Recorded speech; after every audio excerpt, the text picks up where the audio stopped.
ایک ملک کا حکمران بننے کا طریقہ بہت انوکھا تھا۔ وہ ہر سال کے پہلے دن اپنا بادشاہ بدل لیتے تھے۔ آخری دن جو بھی سب سے پہلے ملک کی حدود کے اندر داخل ہوتا اس کو اپنا نیا بادشاہ قبول کر لیتے تھے، اور موجودہ بادشاہ کو ایک ایسی جگہ چھوڑ آتے تھے جہاں پہ صرف سانپ اور بچھو ہوتے تھے، اور کھانے پینے کے لیے کچھ بھی نہ تھا۔ اگر وہ سانپ اور بچھو سے بچ جاتا تو بھوک سے مر جاتا۔ کتنے بادشاہ ایسے ہی ایک سال کی بادشاہی کے بعد اس علاقے غیر میں جا کے مر کھپ جاتے۔ اس دفعہ شہر میں داخل ہونے والا نوجوان کسی دور دراز کے علاقے کا لگ رہا تھا۔ سب لوگوں نے مل کر اس کو مبارکباد دی اور اس کو بتایا کہ آپ کو اس ملک کا نیا بادشاہ چن لیا گیا ہے، اور اسے بڑے اعزاز کے ساتھ محل کے اندر لے گئے۔ میں آگے بڑھنے سے پہلے اگر آپ ہمارے چینل پر نئے ہیں تو ہماری ویڈیو کو لائک اور ہمارے چینل کو سبسکرائب کیجیے۔ ویڈیو پسند آنے کی صورت میں اپنے دوستوں کے ساتھ شیئر کرنا نہ بھولیں۔ وہ شخص حیران بھی ہوا اور خوش بھی۔ تخت پر بیٹھتے ہی اس نے سب سے پہلے پوچھا، پرانا بادشاہ کہاں گیا؟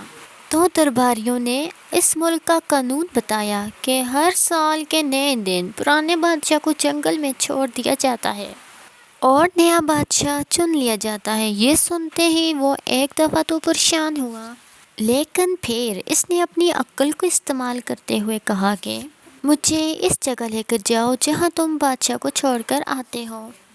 درباریوں نے سپاہیوں کو ساتھ لیا اور بادشاہ سلامت کو جنگل لے گئے۔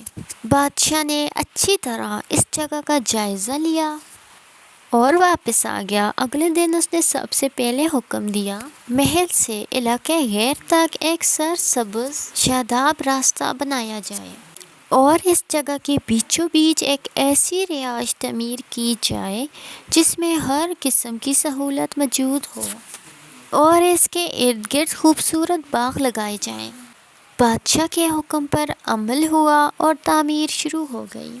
کچھ ہی عرصے میں سڑک اور محل بن کر تیار ہو گئے۔ ایک سال پورا ہوتے ہی بادشاہ نے درباریوں کو حکم دیا کہ مجھے وہاں چھوڑ آؤ جہاں مجھ سے پہلے بادشاہوں کو چھوڑ کر آتے تھے۔ اپنی رسم کو پورا کرو۔ درباریوں نے کہا، بادشاہ سلامت، اس سال سے یہ رسم ختم ہو گئی، کیونکہ ہمیں ایک عقل مند بادشاہ مل گیا ہے۔ ہم تو وہاں ان بیوقوف بادشاہوں کو چھوڑ کے آتے تھے جو ایک سال کی بادشاہی کے مزے میں باقی کی ساری زندگی کو بھول جاتے تھے، لیکن اپنے لیے کوئی انتظام نہ کرتے۔ آپ نے عقل مندی کا مظاہرہ کیا اور آنے والے وقت کا خیال رکھا اور عمدہ بندوبست کر لیا۔ ہمیں ایسے ہی عقل مند بادشاہ کی ضرورت تھی۔ آپ اب ساری زندگی آرام سے ہمارے اوپر حکومت کیجیے۔ اس انوکھے ملک کا نام دنیا ہے، اور وہ نیا بادشاہ آپ اور میں ہیں، اور علاقہ غیر ہماری قبر ہے۔ اب آپ خود فیصلہ کر لیجیے۔ کچھ دن بعد ہمیں بھی یہ دنیا والے ایک ایسی جگہ ہی چھوڑ آئیں گے، تو کیا ہم نے عقل مندی کا مظاہرہ کرتے ہوئے اپنے لیے وہاں محل اور باغات تیار کر لیے ہیں، یا بے وقوف بن کر اسی چند روز کی زندگی کے مزوں میں لگے ہوئے ہیں، اور دنیاوی زندگی کی ایک مخصوص مدت ہمشائی انداز میں گزار کے ختم کر رہے ہیں؟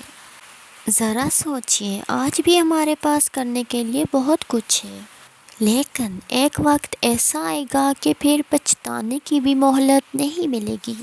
اللہ ہمیں اپنی آخرت کی تیاری اور سچی فکر کرنے کی توفیق عطا فرمائے، آمین۔